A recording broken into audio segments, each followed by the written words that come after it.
असलामुअलैकुम। की हाल है? तकड़े हो? अजकल दे लोग इखलाक की कदर भी उस वक्त करते ने जदों थोड़े कोल दौलत भी होवे, ताकत भी होवे। बेचारा गरीब कितने ही खुश इखलाक क्यों ना होवे, उनकी खुश इखलाकी नूं लोग उनकी मजबूरी समझते हैं।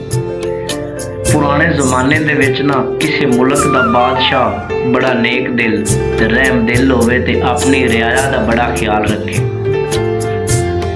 उस बादशाह कोल दो बेटे होवन, दो शहजादे होवन।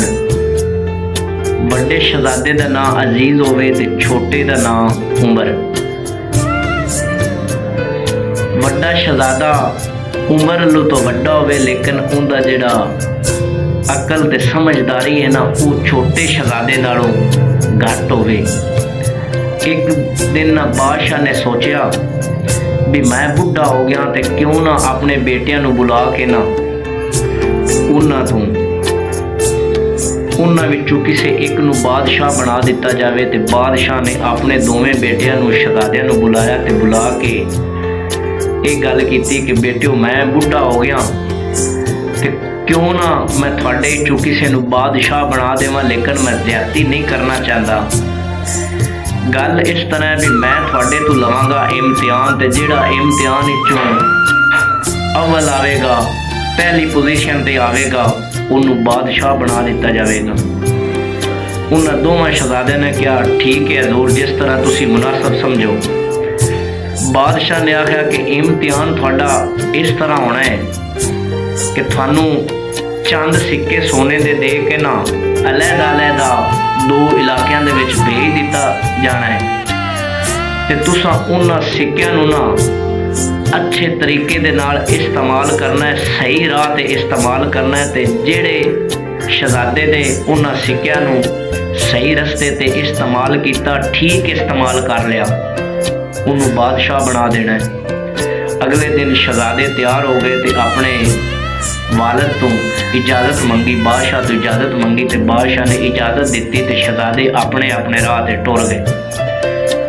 वल जिहड़ा वड्डा शहजादा है चलदा चलांदा ना एक शहर दे विच दाखिल होया ते एक दुकान उन्होंने बड़ी खूबसूरत लगी ते दुकान दे विच चला गया। दुकान विच बहुत सारिया चीज़ां ने ते एक ना उस शहजादे नूं बड़ी घड़ी सोने की खूबसूरत पसंद आई ते उन्हें आख्या क्यों ना मैं इन्हां सिक्कियां दी घड़ी खरीद लेना ते मेरे वालिद नूं बड़ी पसंद उसी ते खुश हो जासी।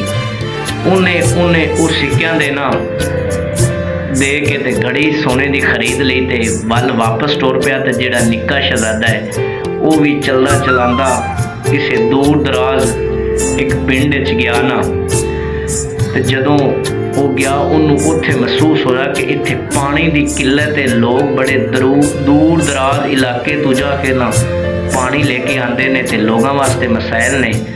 उन्हें सोचा भी क्यों ना मैं ये जेडे सोने के सिक्के ने इन्हां दा मैं इत्थे मजदूरां नूं दे के ते इत्थे खूह खटवा देना ते पानी का निज़ाम चल जासी। लोगों नूं जिहड़ी परेशानी का सामना करना पौंदा है, लोगों वास्ते मसाइल ने, वो कम हो जासन। उन्हें छोटे शहजादे ने यही काम किया कि वो सोने दे सिक्के मजदूरां नूं दे के ते उत्थे खूह खटवा दिता। वल वापस आ गया ते जदों दोवें शहजादे वापस आए ना ते अपनी अपनी कहानी सुनाई। बड़े शहजादे ने एक गल सुनाई कि मैं सोने की घड़ी खरीदी है भी थानू बड़ी पसंद उसी। ते छोटे शहजादे ने अपनी सारी दास्तां सुनाई ते बादशाह ने ये फैसला किया कि जिहड़ा छोटा शहजादा है ना ये मुल्क का बादशाह होवेगा। इस वास्ते होवेगा कि इन्हें लोगों का ख्याल रखा है। ते वड्डे शहजादे नूं बादशाह ने यह गल की कि तू सिर्फ अपनी ज़ात वास्ते ते मेरी ज़ात वास्ते ये शायद ये घड़ी पसंद की है, इस वास्ते जिहड़ा छोटा शहजादा है वो मुल्क का बादशाह होवेगा। सुनिया सजनों भी गल सुनाने का मकसद ये है कि तारीख दियां किताबां उठा लो, बड़े बड़े कामयाब लोग वही होए ने जिन्हां ने हमेशा दूसरे लोगों का ख्याल किया है, अपने आप को खतरियां दे विच